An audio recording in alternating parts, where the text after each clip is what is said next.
बड़े दुख की बात है कि एक 26 साल का डेंटिस्ट जो हमारे बीच में, एक 26 साल का जवान जो डॉक्टर है, वो सिर्फ एक गलत फहमी में कि कहीं कोरोना ना हो, बीमारी कुछ और थी और कोरोना के चक्कर में वो एक्सपायर हो जाता है। उसे सांस खिंचता है घर पर, वो कहता है मुझे कोरोना हो गया है, क्योंकि डेंटिस्ट सभी पेशेंटों के मुंह के पास काम करता है, जो डेंटल सर्जन होता है।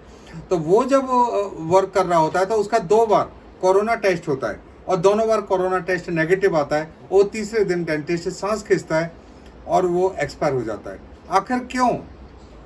जितने भी सारे फीवर हैं, सारे कोविड तो नहीं हो सकते, नॉर्मल वायरस भी हो सकता है, स्वाइन फ्लू भी हो सकता है, H1N1।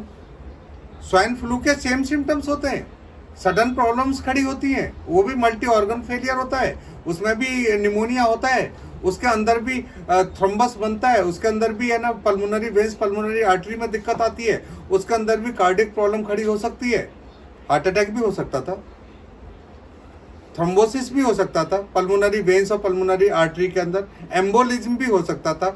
तो हम सबको डिफरेंशियल डायग्नोसिस क्यों नहीं लेके चले? हम हर फीवर के पेशेंट को, जो भी जुकाम का पेशेंट आता है, जो भी खांसी बुखार का पेशेंट आ रहा है, जिसके भी गले में दर्द हो रहा है, हमें डिफरेंशियल डायग्नोसिस लेके चलना पड़ेगा। कि ये जरूरी नहीं है कि कोविड होगा, और भी बहुत सारे फीवर हो सकते हैं। आजकल बरसात शुरू हो गई है, मच्छर आना शुरू हो गया है, डेंगू के सिम्टम भी हो सकते हैं, डेंगू हेमोरेजिक फीवर। तो हमें हर पेशेंट का, जो भी फीवर का पेशेंट आ रहा है, कुछ लोगों ने दिमाग में रख रखा है कि कोविड हो सकता है। नहीं है, आपको ध्यान से सुनो, उसके सिम्टम्स से सुनो। अगर वो सिम्टम्स आप उन पेशेंटों के लेंगे, sign and symptoms, clinically history जब लेंगे तो आपको समझ में आएगा किधर को केस जा रहा है। तो उस पेशेंट का हमें कोविड की भी जांच कराएं, RT-PCR भी कराएं, पूल टेस्ट कराएं, पूरे परिवार का एक जगह होगा टेस्ट, और 500 लोगों का अगर किसी उसमें पॉजिटिव आ रहा है तो देखें घर में किसको कोरोना हुआ था। RT-PCR टेस्ट कराएं।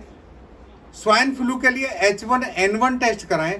क्यों छोड़ रहे हैं स्वाइन फ्लू को? ठीक है, सुअर से आता है, बहुत आया इस देश में और चल आता है, ऐसा नहीं है कि कोई स्वाइन फ्लू का पेशेंट नहीं मिल सकता बीच में।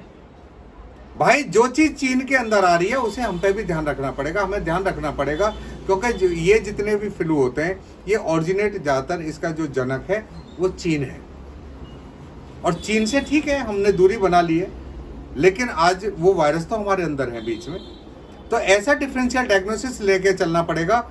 काश अगर हम सभी डॉक्टर अगर एक ध्यान से उन केसों को देखें और ये ना सोचें कि हर पेशेंट कोविड का पेशेंट हो सकता है। हर पेशेंट अलग अलग हो सकता है, जनरल निमोनिया हो सकता है, जनरल इन्फ्लुएंजा हो सकता है, कोविड का हो सकता है, स्वाइन फ्लू हो सकता है, डेंगू हो सकता है, कार्डियक अरेस्ट की तरफ पेशेंट जा सकता है, सडन कोई सांस खिंच रहा है, पल्मोनरी वेंस, पल्मोनरी आर्टरी के अंदर थ्रोम्बोसिस, एम्बोलिज्म पैदा हो सकता है।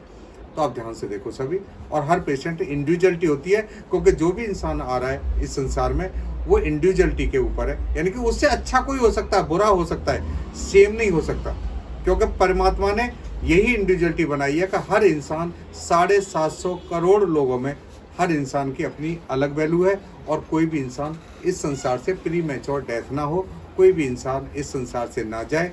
और हमारा ये कर्तव्य है कि पेनफुल ज़िंदगी ये संसार ना जिए, और हम कैसे उसको दर्दनुमा ज़िंदगी से बचा सकते हैं, ये हमारा कर्तव्य है, और हमको अपने कर्तव्य को पूर्ण रूप से निभाना होगा। जय हिंद, जय भारत।